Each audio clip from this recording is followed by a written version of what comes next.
ভালো করে শুনবে মা, এই জায়গাটা খুব দরকার জানা। নারী আমরা সবাই, এখানে অনেকে আমরা নারী, আমিও একজন নারী, কিন্তু স্বভাব স্বভাব চরিত্র ব্যবহার চলাফেরা কি এক হবে? কখনো এক হবে না।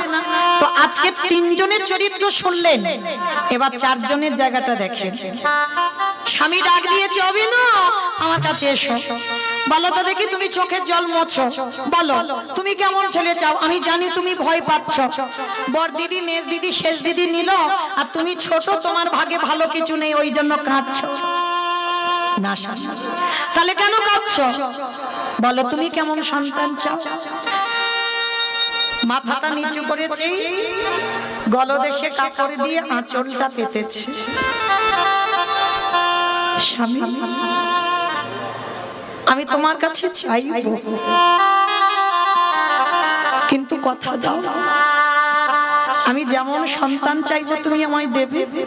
আরে বাবা আমি বললাম তো, তোমার বড় দিদিদের দিলাম, মেজ দিদির দিলাম, শেষ দিদির দিলাম, আর তোমার দেবো না?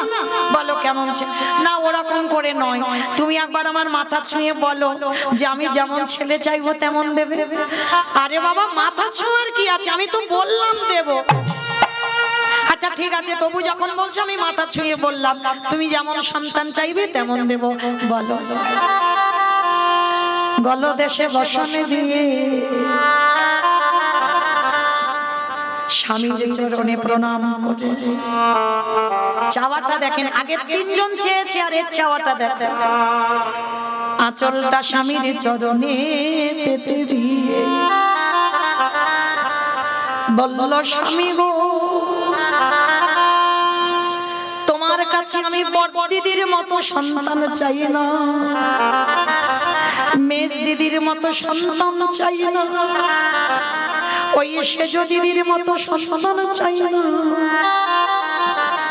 সত্যি যদি আমাকে কিছু দিতে চাও, আমারে গর্ভে তুমি একটাই সন্তান দিও।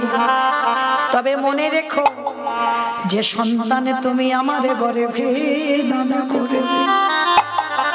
যেদিন বাবা তুমি তোমার সমস্ত ইন্দ্রিয়গুলো, দেহের 10 ইন্দ্রিয়, 5টা জ্ঞানেন্দ্রিয়, 5টা কর্মেন্দ্রিয়, এই যে 10 ইন্দ্রিয় তুমি যখন নিজে থেকে সংযমী হবে, নিজে থেকে গুটিয়ে নিতে শিখবে, মানে 10টা ইন্দ্রিয় বাবা কেউ যেন ঊর্ধ্বমুখী না হয়, সব যেন নিম্নমুখী হয়। বিষয়সু অনাসক্তি, মানে কোনো বিষয়ের প্রতি কোনো লোভ লালসা থাকবে না। এইটা খুব খেয়াল রাখবে মা। বৈরাগ্য তাকে বলে কোনো বিষয়ের প্রতি তোমার লোভ থাকবে না। যেমন ধরো এই যে জিহ্বা, অনেকে আছেন, আমি সেবা করেন বলে বলছি না, অনেকে আছেন সারা সপ্তাহ স্বামীরা হয়তো বাইরে থাকে, কাজকর্ম করে, কিন্তু সেই রবিবার এলে একটু মাংসের ঝোল মাছের ঝোল হলে যেন তবে খাওয়াটা ভালো হয়। আছে না মা? বাস্তবের কথা বলছি। আমি খেতে নিষেধ করিনি, অবশ্যই আহার করবেন।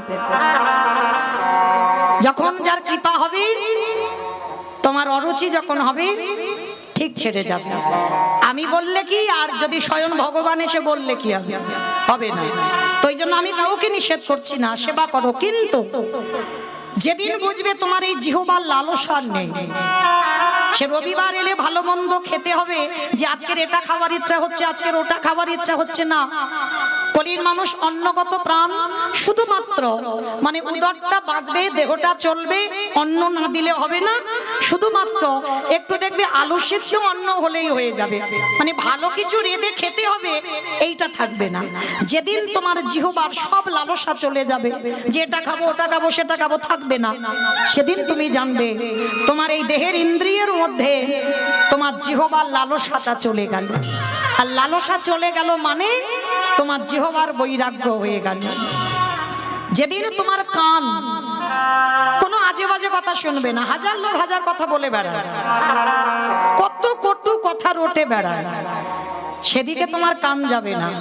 কারণ তোমার কান থাকবে সেই যে ভগবানের নাম কীর্তনের দিকে।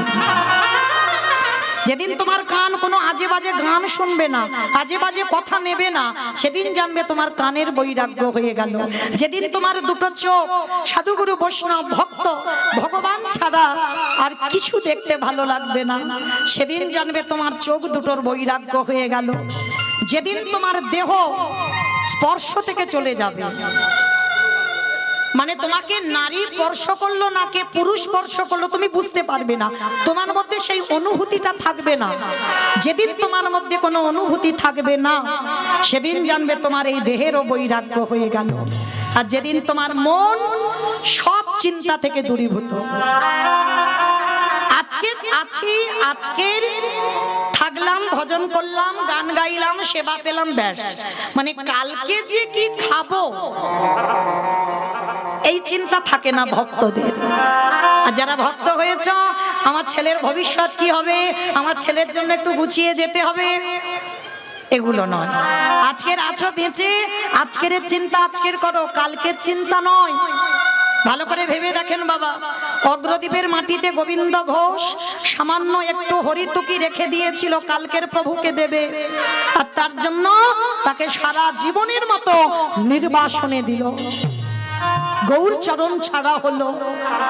তাহলে মায়েরা, যেদিন তোমাদের মনের ভিতরে এই বস্তুগুলো আসবে, সেদিন জানবে সংসারে থেকে আমরা বৈরাগী হয়ে গেছি। তো আজকে এই রঘুনাথ দাস জন্ম নিয়েছিল কোথায়? হুগলি জেলায় আদি সপ্তগ্রাম। ভালো করে মনে রেখো মা, এই হুগলি জেলায় শুধু বাবা তারকেশ্বরের মন্দির নয়, হুগলি জেলায় অবিরাম ঠাকুরের শ্রীপাঠ নয়, এই হুগলি জেলায় 16 গোস্বামীর মধ্যে এক গোস্বামী রঘুনাথ দাস গোস্বামীর জন্ম হয়েছিল। বাবা ছিল গোবর্ধন দাস, জ্যাঠামশাই ছিল হিরণ্য দাস।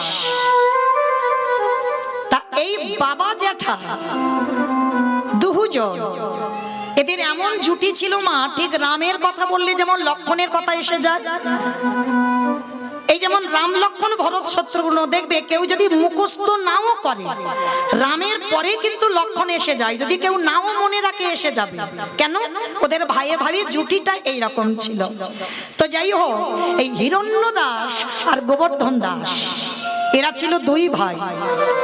আর এদের দুই ভাইয়ের, হিরণ্য দাস সংসার করেনি, গোবর্ধন দাসের সংসারে এই রঘুনাথ দাস জন্ম নিয়েছিল। কিন্তু জানো মা, রঘুনাথ অনেক সাধনার সন্তান, বহু বছর গোবর্ধন দাসের সন্তান ছিল না। অনেকে আছে না মা, একটা সন্তানের জন্য 7 ঠাকুরের কাছে মানত করে, করে কি না? আমি হরিবাসরে দাঁড়িয়ে একটা জায়গার নাম বলে যাব, আমার বিশ্বাস যদি তোমার ভজন সাধন সঠিক হয়, একনিষ্ঠ ভাবে যদি তাকে ডাকতে পারো, একটা জায়গায় গেলে তুমি সন্তান কোলে পাবে। জায়গাটা হলো উত্তরপ্রদেশ, রাধা কুণ্ডের তীর, বৃন্দাবন।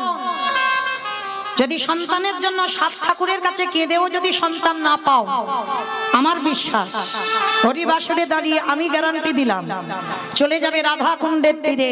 আর রাধা কুণ্ডের তীরে বাবা প্রতি বৎসর স্নান যোগ হয়, ওই স্নান যোগে স্নান করে রাধারানীর কাছে আঁচলটা পেতে আরতি জানাবেন, রাধে তুমি যদি করুণাময়ী হও, তুমি যদি কৃপাময়ী হও, তুমি যদি আমার প্রেমময়ী হও,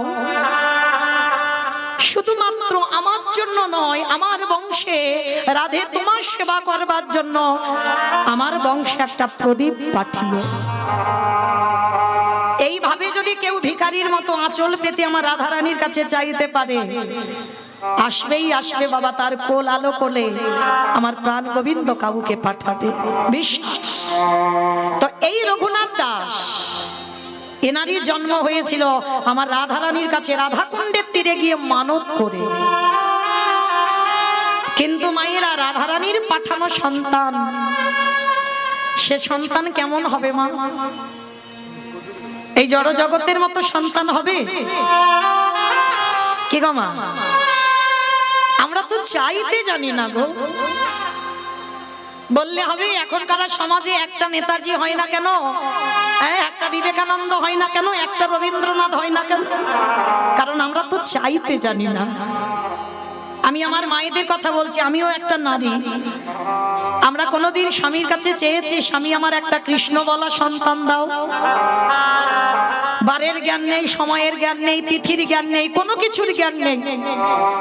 জানি না বাবা কি করে সাধনা করে স্বামীর কাছে পুত্র সন্তান চাইব। তাহলে তুমি চাইতে তো আগে শিখবে, তারপরে তো তুমি একটা কৃষ্ণ ভক্ত সন্তানের মা হবে। আর তুমি যদি সারা জীবন চাইতে না শিখলে তাহলে তুমি কি করে একটা ভক্তের মা হবে? এইগুলো শেখাতে হয়, এগুলো জানতে হয়। যদি বলেন বাবা এটা আমার কথা নয়, আমি বলছি না, আমার একটা কথা বিশ্বাস করতে হবে না, কিন্তু গ্রন্থ জানো, কশ্যপ মুনি নামে এক মুনি ছিল, ভালো করে শুনবেন। এই কশ্যপ মুনি 17টা স্ত্রী ছিল, একটা নয় দুটো নয়, 17টা স্ত্রী। আর 17টা স্ত্রীর মধ্যে মাত্র 4টে ছিল পাডরানী, দিতি, অদিতি, কদ্রু, বিনতা। ভালো করে শুনে নাও মা, কেন আমরা ভালো ছেলের মা হতে পারি না? কেন আমাদের ছেলেগুলো অসৎ হয়? কেন ছেলেগুলো অসৎ পথে যায়? শুনে নাও। তো এই 4জন রানী, দিতি, অদিতি, কদ্রু, বিনতা, 4জন রানীকে রেখে কশ্যপ মুনি তপস্যায় গিয়েছিল 12 বৎসর। আর 12 বৎসর যখন তপস্যা করছিল, 4টে রানী ঘরে বসে বসে কান্নাকাটি বাঁধিয়ে দিয়েছে। কেন কাঁদছে? দেখবেন মা, একটা নারী জীবনে যদি সব সুখ থাকে, যদি একটা সুখ না থাকে, সে সারা জীবন কাঁদে। বলো তো কি? মোবাইল, সন্তানের সুখ, এটা লাগে না। ও তুমি রাজরানী করে রাখলেও জনম দুঃখী মাকে কাঁদতে হয়। ভালো করে বিচার করে দেখেন মা।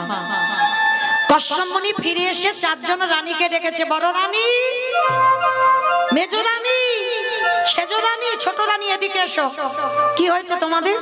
টাকা পয়সা ঘর বাড়ির কিছু অভাব রাখিনি, 4জনে কাঁদছো কেন বসে বসে? তোমরা জানো তোমরা যদি কাঁদো আমার 12 বছর তপস্যা বিফল হয়ে যাচ্ছে। স্বামী, আমরা এমনি এমনি কাঁদছি না, আমরা 4জনের সন্তানের মা হতে চাই। বাহ, এই আশা। ঠিক আছে যাও, তবে শোনো, আমি তো যোগী পুরুষ, আমি সাধক, আমি কারোর ঔরসজাত সন্তান দিতে পারবো না। আমার আশীর্বাদে তোমরা 4জনে মা হবে। 4জন স্নান করে এসেছে। প্রথমে বড় রানীকে ডেকেছে, বড় রানী ছিল অদিতি। ডাক দিয়েছে, বড় রানী এদিকে এসো, বলো তুমি কেমন সন্তান চাও?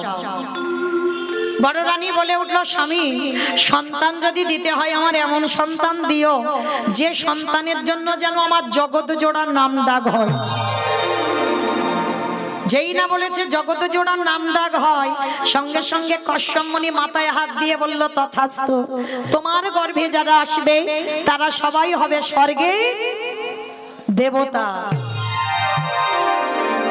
দেবতাদের মায়ের নাম হলো অদিতি। তাহলে বড় রানী হয়ে গেল। মেজ রানী এদিকে এসো। আমার এক নারী আর এক নারীকে হিংসে করে, এটা বাস্তব, দেখবেন।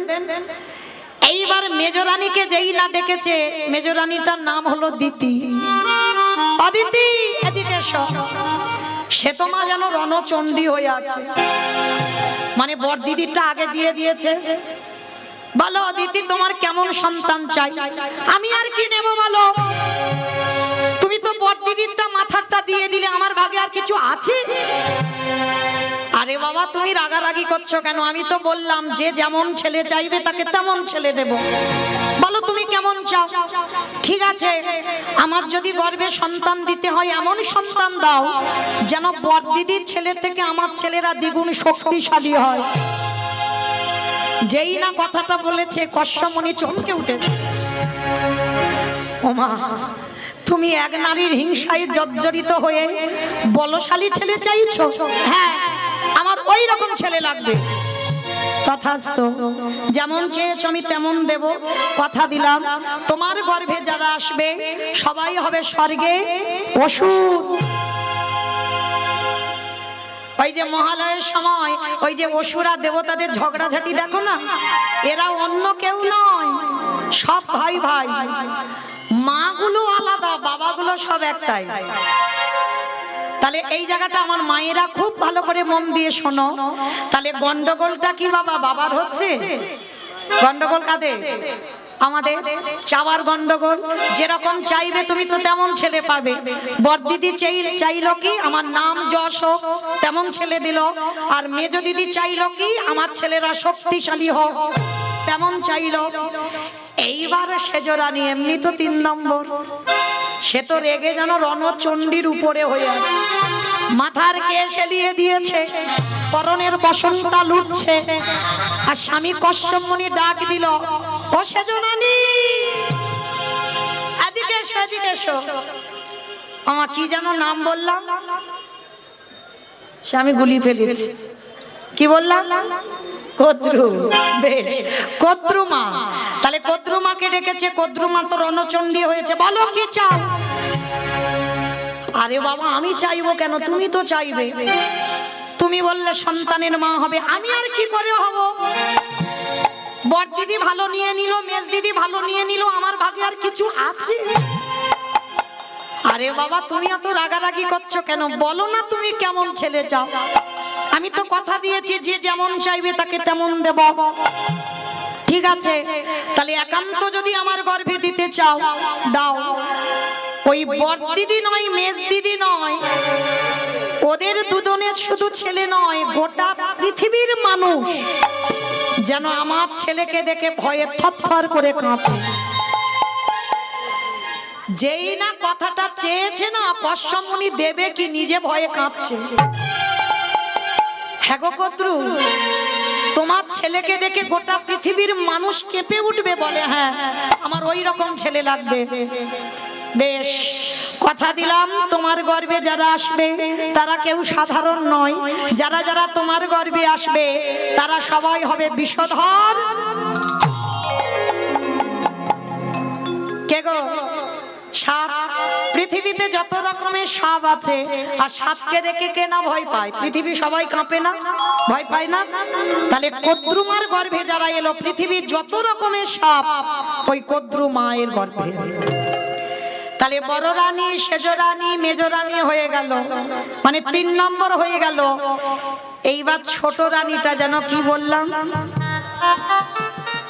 কি বললাম? বিনতা।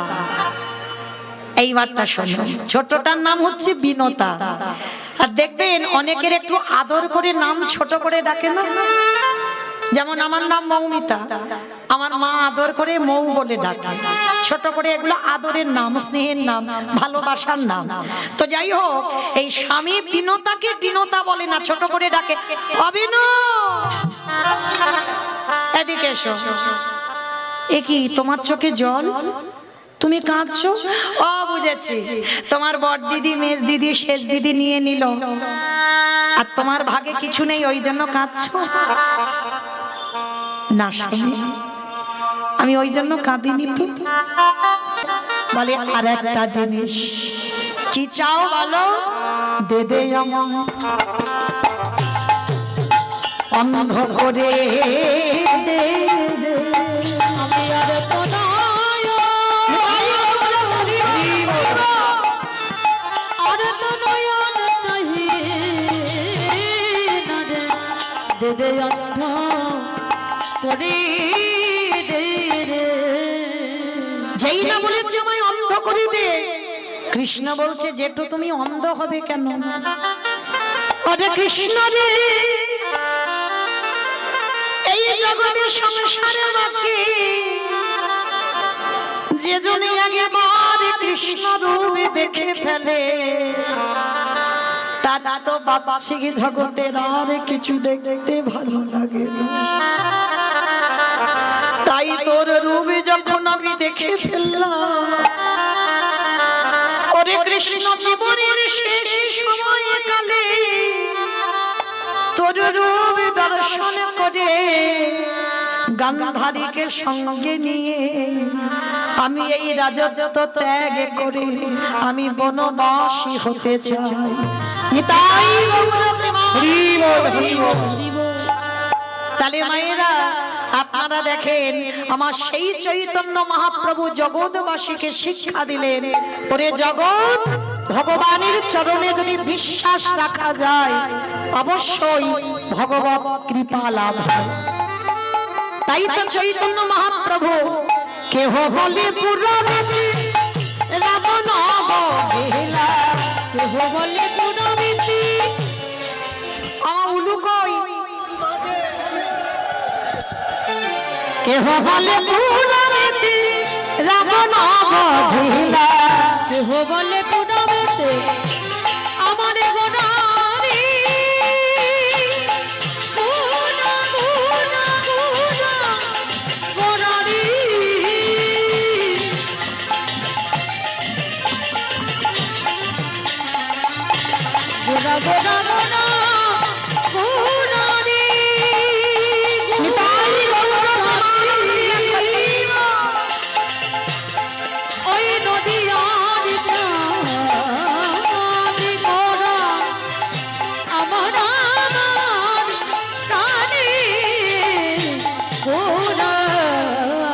কেহ বলে পুরনীতি রাবণ অবহেলা, আবার গোলকের বৈভব লীলা প্রকাশ করিলা, গোলকের বৈভব লীলা প্রকাশ করিলা, ওই গোলকের বৈভব লীলা প্রকাশ করিলা। শ্রী রাধারে ভাবে গোড়ায় অবতার, রাধারে ভাবে গোড়ায় অবতার, শ্রী রাধারে ভাবে গোড়ায় অবতার, ওই রাধারে ভাবে গোড়ায় অবতার। হরে কৃষ্ণ নামে গৌর করিলা প্রচার, কৃষ্ণ নামে গৌর করিলা প্রচার, ওই হরে কৃষ্ণ নামে গৌর করিলা প্রচার।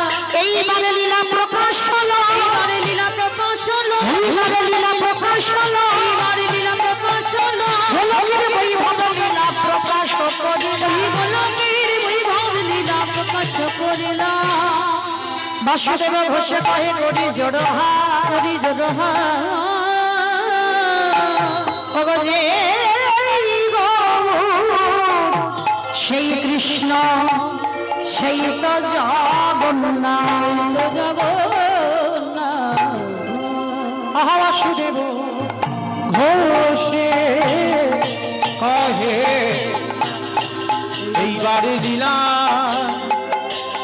প্রকাশে হলো, বাসুদেব ঘোষে কহে এইবার লীলা নিতাই গৌর প্রেমানন্দে। হরি বল হরি বল হরি বল। এইবার লীলার প্রকাশ লরে বাসুদেব ঘোষে জানি তাই চলুন এবার আমরা একটা বিষয়ে যাই। এতক্ষণ আশ্রয়ে ছিলাম, তা আশ্রয়ে যখন ছিলাম একবার দেখি সবাই হাত দুটো তুলে বলো তো, গৌর সুন্দর কি, নবদ্বীপ ধাম কি, সচির নন্দন কি, বিষ্ণু প্রিয়া কি, ধ্বনিটা হলো কি? ও এটাও জয়, বললাম ধ্বনিটা হলো কি, এটা নাকি জয়? এটা জয় নয়, একটু প্রেম সে জয় দিতে হবে। এত জোরে জয় দাও, কত দূর যাবে? শিরাকল চল যাবে। শিরাকল? আমার শিরাকল যাবে? আরো দূরে যাবে? আদারমানি টপকাবে না? ওইটুকু যাবে? আচ্ছা আচ্ছা, আদারমানিকে গেলেই হবে। আচ্ছা দেখি সবাই যাদের যাদের হাত দুটো এসেছে কই একবার তোলো দেখি, আমার নিতাই চাঁদ গৌর চাঁদের মতো সবাই। এদিকে আমার দাদা ভাই ভাইয়েরা যারা যারা দাঁড়িয়ে আছো, তারা বসতে আসেনি, তারা দাঁড়াতে এসেছে। হরি বল সবাই, রাধে। সবাই বলো গৌর সুন্দর কি, নবদ্বীপ ধাম কি, সচির নন্দন কি, বিষ্ণু প্রিয়া কি, ভক্ত বৃন্দ কি, হরিবাসর ধাম কি, সাধু গুরু বৈষ্ণব কি, আপন আপন গুরু চরণ কি, কমিটি বৈষ্ণব কি, হরিনাম যজ্ঞ কি, মহাপ্রসাদ কি, আজকের আনন্দ কি, নিতাই গৌর প্রেমানন্দে। বেশ ও মা, আমি এখানে গাইবো কি? চারদিকে দেখেছো কি গাইবো? আমার মাথায় আসে না। যদি এত কীর্তনিয়া এত সম্প্রদায় থাকে, গাওয়া সম্ভব? তো যাই হোক, তার জন্য প্রথমে আমি ক্ষমা চেয়ে নিয়েছি, ভুল ত্রুটি তো হবেই, আর একবার দ্বিতীয়বার চেয়ে নিলাম। তো চলো এবার আমরা সবাই একটু বৃন্দাবন যাব। কি মা, বৃন্দাবন যাব তো? একটা ভজন হোক, হবে একটা, যদি ঘুম ঘুম পাই ছেড়ে যাবে, কেমন? তো চলো দেখি একটা ভজন গাইতে গাইতে যাব। তবে মা আমি একা, আমার সম্প্রদায় নয়, সবাই কিন্তু যাব। তাহলে সবাই যখন যাব, কই একটু উলুধ্বনি দাও।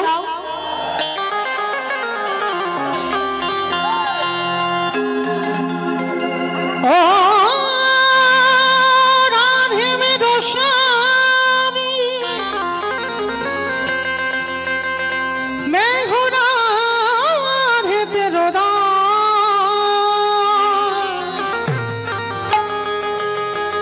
जन्म जन्म मोही दीदियो,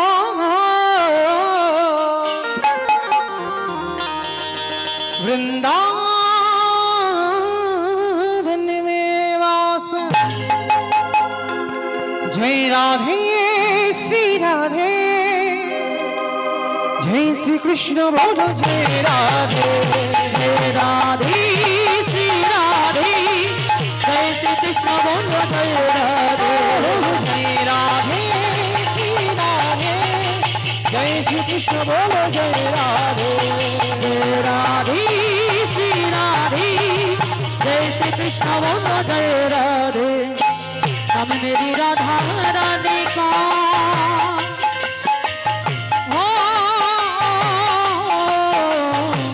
नाम, मेरी राधा रानी का जिस जिसने गाया है, ओ बाके बिहारी ने उसे अपना बनाया है, ओ बाके बिहारी ने उसे अपना बनाया है। जय राधे श्री राधे, जय श्री कृष्ण बोलो जय राधे, जय राधे श्री राधे। আস্তে আমা, আমি আর আমার সম্প্রদায় যাচ্ছি, আর কেউ যাচ্ছি না। শরীর টানে না। কই দেখি সবাই, কই আমার সঙ্গে দেখি হাত দুটো তোলো দেখি। খেয়ে দিয়ে এসেছো তো? খেয়ে দিয়ে এসেছো? কই হাত দুটো তোলো এবার দেখি সবাই একসঙ্গে তালে তালে। কই আমার দাদা ভাই मेरी राधा সবাই रानी का,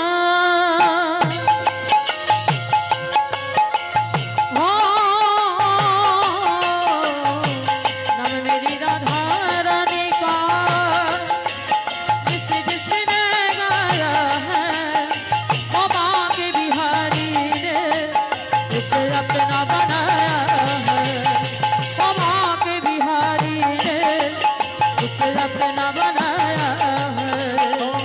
जय राधे श्री राधे, जय श्री कृष्ण बोलो जय নিতাই গৌর হরি বল হরি। श्री राधे, जय श्री कृष्ण बोलो जय श्री राधे, श्री राधे, श्री राधे, श्री राधे। আস্তে মামা, কই হাত গুলো, কই রাধে নামে একবার বলবে না? তোলে দেখি সবাই। আজকে শেষ দিনে অন্তত রাধা নামটা জপ করো সবাই একসঙ্গে। শ্রী রাধে শ্রী রাধে শ্রী রাধে। श्री राधे, श्री राधे, श्री राधे, श्री राधे, श्री राधे, श्री राधे, श्री राधे, श्री राधे, श्री राधे, श्री राधे, श्री राधे, श्री राधे, श्री राधे, श्री राधे, श्री राधे, श्री राधे, श्री राधे, श्री राधे, राधे राधे। নিতাই গৌর হরি বল।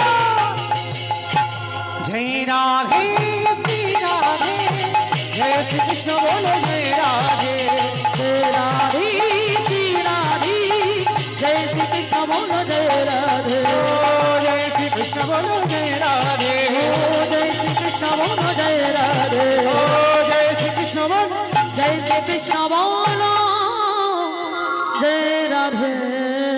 প্রেম সে বলো রাধা রানী কি। আমার ধ্বনিটা ঠিক হলো? দূর ঠিক হয়নি। একটু চাপ শেষ হয়েছে, একটু প্রেম সে দিতে হবে।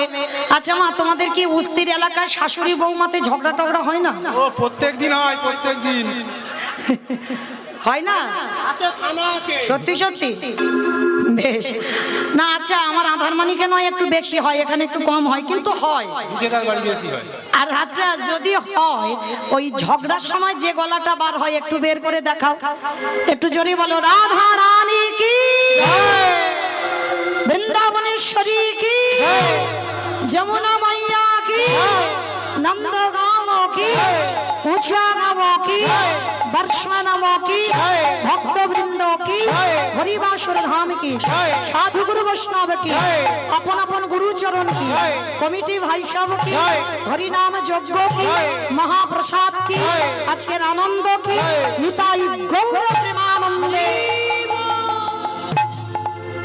পৌঁছে গেলাম বৃন্দাবন, আর সেই বৃন্দাবনে গিয়ে আজকের আমরা আস্বাদন করব ষোড় গোস্বামী পাদ, শ্রীরূপ সনাতন ভট্ট রঘুনাথ, শ্রীজীব গোপাল ভট্ট দাস রঘুনাথ। এই 6 গোসাইয়ের করি চরণ বন্দন, যাহা হইতে বিঘ্ন নাশ অভীষ্ট পূরণ। এই ষোড় গোস্বামী মানে 6টা গোস্বামীর মধ্যে আজকের আমরা একটা গোস্বামীর কথা আলোচনা করব, যে গোস্বামীর নাম হচ্ছে শ্রী রঘুনাথ দাস গোস্বামী। মায়েরা, বেশিক্ষণ নয়, আর আধ ঘন্টা বা 45 মিনিট এইটুকু শুনবেন। এই রঘুনাথ দাসের জীবনীটা শ্রবণ করে সংসারে থেকে কি করে বৈরাগ্য পালন করা যায়। মহাপ্রভু আস্তে আস্তে আস্তে, কথা নয়, এবার একটু শান্ত হয়ে যাও, খুব চঞ্চল, খুব গন্ডগোল, হ্যাঁ একটু শান্ত না হলে কীর্তন হয় না গো। তো যাই হোক, এবার একটু শান্ত হও, আধ ঘন্টা একটু শান্ত হয়ে বসো, তবে একটু গাইতে সুবিধা হয়। এই যে রঘুনাথ দাস, ইনি কিন্তু সমাজকে শিখিয়েছে বাবা সংসারে থেকে কি করে বৈরাগ্য পালন করতে হয়। কলিযুগে তো সন্ন্যাস নিষিদ্ধ, কি গো মায়েরা, কলিযুগের মানুষ ওই সংসার ধর্ম ত্যাগ করে সাধু সন্ন্যাসী হয়ে গেলেই কি শুধু ভগবান পেয়ে যাবে?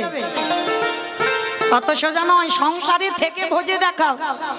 কলিযুগে সংসার ধর্ম বড় ধর্ম। সত্য ত্রেতা দাপরে এরা সংসার করেনি, ভগবানকে ভজন করেছিল। কিন্তু কলিযুগে সংসার করতে হবে মা, সংসারের থেকে তুমি ডাকো, সংসারের বাইরে গিয়ে নয়। তো এই রঘুনাথ দাস সমাজকে শেখালো বৈরাগ্যটা কেমন। মায়েরা, বৈরাগ্য মানে আপনারা কি বুঝছেন? এই আমাদের মতো তিলক সেবা করে, এই ঝোলামালা হাতে নিয়ে, আর দাদার সঙ্গে তিলক সেবা, গলায় তুলসী নিয়ে সারা দিন রাত শুধু হরি হরি করো, এটাই বৈরাগ্য না। বৈরাগ্যের নিয়ম আছে, কি রকম? যেদিন আমার নিদানের সময় হবে, যেদিন আমার চারি জানা বাঁশির দোলায় নিয়ে যাবে, তুমি এমন সন্তান আমার গর্ভে দান করো, সে যেন কৃষ্ণ কৃষ্ণ